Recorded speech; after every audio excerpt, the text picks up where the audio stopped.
എറണാകുളം മൂന്നുകല്ലിലെ വെങ്ങൂർ സ്വദേശിയുടെ കൊലപാതകത്തിൽ പ്രതിയെന്ന് കരുതുന്ന അടിമാലി സ്വദേശി ഒളിവിൽ. അടിമാലി സ്വദേശി രാജേഷിനായി പോലീസ് അന്വേഷണം ഊർജിതമാക്കി.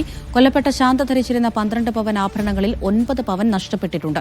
കഴിഞ്ഞ ദിവസമാണ് ആൾതാമസമില്ലാത്ത വീടിന്റെ മാലിന്യ സംഭരണിക്കുള്ളിൽ നിന്ന് ശാന്തയുടെ മൃതദേഹം ലഭിച്ചത്. ലിഡിയ ജേക്കബ് വിവരങ്ങൾ നൽകാനായി ചേരും.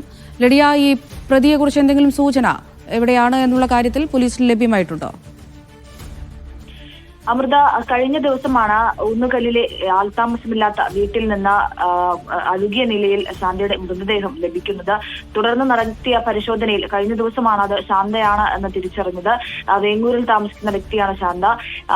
ശാന്തയുടെ കൈവശമുണ്ടായിരുന്ന അല്ലെങ്കിൽ ധരിച്ചിരുന്ന 9 പവനോളം സ്വർണവും കാര്യങ്ങളുമൊക്കെ നഷ്ടപ്പെട്ടിട്ടുണ്ട്. ഇതിൽ പോലീസ് നടത്തിയ അന്വേഷണത്തിലാണ് അടിമാലി സ്വദേശിയായിട്ടുള്ള രാജേഷാണ് പ്രതി എന്ന പോലീസിന് സംശയം തോന്നിയത്.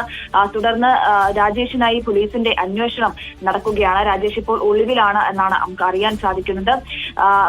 മോഷണവും കാര്യങ്ങളും ഒക്കെ നടത്തിയിട്ടുണ്ട്. 9 പവനോളം സ്വർണം ശാന്തയുടെ കയ്യിൽ നിന്നും നഷ്ടപ്പെട്ടിട്ടുണ്ട്. തലയ്ക്ക് അടിയേറ്റാണ് മരിച്ചത്. തലക്കേറ്റ ക്ഷതമാണ് മരണകാരണം എന്നാണ് പ്രാഥമിക പോസ്റ്റ്മോർട്ടം റിപ്പോർട്ടിൽ നിന്നും വ്യക്തമാകുന്നത്. ആന്തരികാവയവങ്ങളും മറ്റും പരിശോധനയ്ക്കായിട്ട് അയച്ചിട്ടുണ്ട്. കഴിഞ്ഞ 20-ാം തീയതിയാണ് കൊല്ലപ്പെട്ടത് എന്നാണ് പോലീസ് സംശയിക്കുന്നത്. ഇതുവരെയുള്ള പോസ്റ്റ്മോർട്ടം റിപ്പോർട്ടിൽ നിന്നും അങ്ങനെയാണ് വ്യക്തമാകുന്നത്. പോലീസ് രാജേഷ് താമസിക്കുന്ന സ്ഥലത്തും ഒപ്പം രാജേഷ് ജോലി ചെയ്യുന്ന ഹോട്ടലിലടക്കം പരിശോധനയും കാര്യങ്ങളും ഒക്കെ നടത്തിയിരുന്നു. അതിൽ നിന്നാണ് രാജേഷ് കഴിഞ്ഞ ദിവസം തന്നെ അവിടെ നിന്നും ഒളിവിൽ പോയിട്ടുള്ളതായി മനസ്സിലാക്കുന്നത്. രാജേഷിനായി എന്തായാലും ജില്ലയിലും അടുത്തുള്ള ജില്ലകളിലും അന്വേഷണം തുടരുകയാണ്. ശരി, ലിഡിയ ജേക്കബാണ് വിവരങ്ങൾ നൽകിയത്.